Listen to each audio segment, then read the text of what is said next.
Hey, welcome back to the channel. This is Vonell Young from Millennial Comics, creator of the comic book series Delta Dogs. And today I want to talk about a topic, whether or not a particular work of, say, anime or manga should be adapted into live action. In recent history, we had One Piece be one of the first successful animes that's actually good on television. So I'm not sure if you guys know or if you guys seen it, but One Piece in the Netflix adaptation, they showed Sanji's backstory.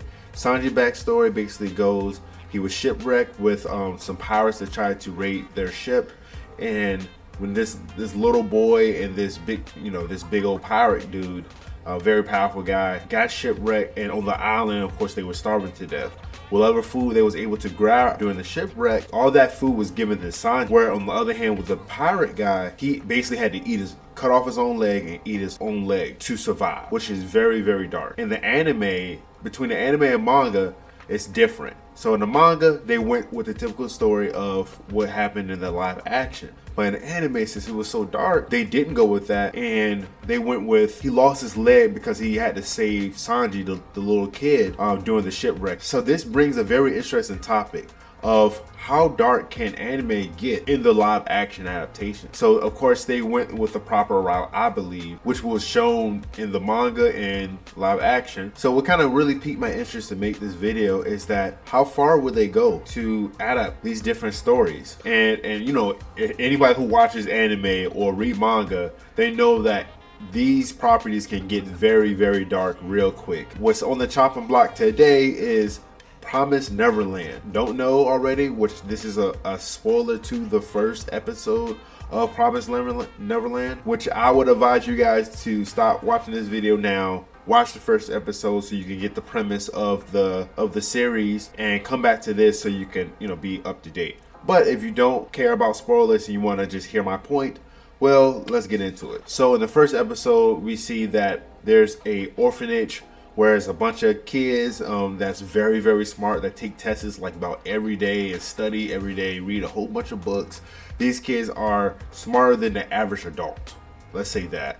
When I say smarter, I mean way smarter. And when they come of a certain age, even sometimes before that age, if they're doing really well, they would basically get adopted into a family. Later that night with one of the kids, they got adopted, he's seen off, they get taken by their caretaker, which they call mother, and they go away. And then one of the kids noticed that, hey, look, they forgot their toy, basically their stuffed animal, so they took the toy to hurry up and rush and catch her before she ultimately left. So on their way to the gates of where they don't supposed to ever go at, they take the doll to her, and they find out that she is, of course, has been killed. So this being said, they overhear the mother and these two monsters talking, basically saying that their orphanage isn't an orphanage, but it's a farm, so monsters can harvest their brains, and the brains is what keeps them healthy as monsters to stay intelligent. So these two kids that find out this information rushes out of there without trying to be noticed.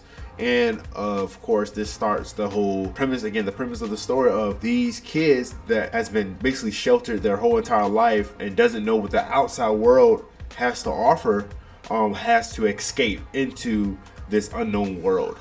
And these kids basically play, it's like a kind of like a mind game and stuff like that. But again, it's very, very dark. So could something like that be adapted into a live action? Again, these are 13-year-old kids and below, so going towards like 6 years old or 8-year-olds and stuff like that. Like, could that really be adapted into a live action, and what will they change so it won't be so dark? Or will they just put all their cards on the table and be faithful to the adaptation just as well as One Piece was faithful during the Sanji flashback? Because these stories may be dark, but they're very, very well done. So as you guys know, this channel is all about putting story first, and I believe One Piece in that instance put story first by keeping that Sanji flashback very faithful to the original source material. But what do you think? Do you think that first of all, something like Promise Neverland should be adapted into film? So there's another case in which we have the manga versus the anime. So in the manga of Promise Neverland, they basically had guns to defend themselves against these monsters that's trying to eat them. But then if you switch over to the anime, they take away these guns from the kids and only have them basically running around and trying to use more of their brains versus, again, what they kind of gained throughout their journey of trying to escape. So of course, a lot of people that's read the source material, in the source material they have one of the best arcs like in history, which I kind of agree with, only because when I say kind of, I mean, like, man, I didn't read everything in manga, so it's in my top 10, I would say. And of course, Promise Neverland is one of the top stories I've read in manga.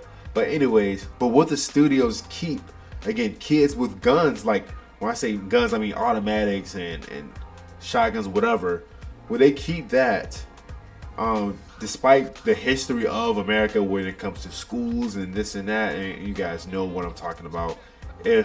Would something like that with kids that's like 13 years and below having guns to defend themselves in the live action adaptation, would that be a proper thing to do? Or would you guys take the story route where, again, story comes first and just put it in there and let whoever wants to enjoy it, and whoever they can't stand the sight of something like that? Or would they change it to something else? Or would they not have an adaptation of this at all? Let me know in the comment section, and let me know if there's another video like Promise Neverland that you guys want me to do, because One Piece has done a wonderful job at adapting into a Netflix series, and it has opened up so many different doors for different anime to be given a shot, because Death Note definitely didn't do it. Full Metal Alchemist has done a terrible job, and the Unspeakable Dragon Ball Z Evolution or Dragon Ball Evolution, whatever that mess called, they did not do a good job at all of representing what anime has to offer. But One Piece has done it,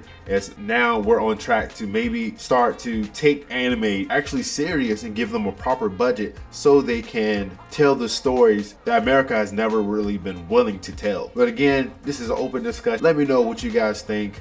I look definitely forward to hearing it. And don't forget to check out Delta Dogs. The link is in the description below. We have over 20 books, and it's an amazing story. And again, we are the people who put story first, so definitely check it out. I really appreciate anybody that gives the time to watch these videos and has subscribed to the channel, guys. I really appreciate it. But that's all for now. Don't forget to like, comment, and subscribe. And remember, not all heroes wear capes, they wear jackets. Y'all take it easy. Peace.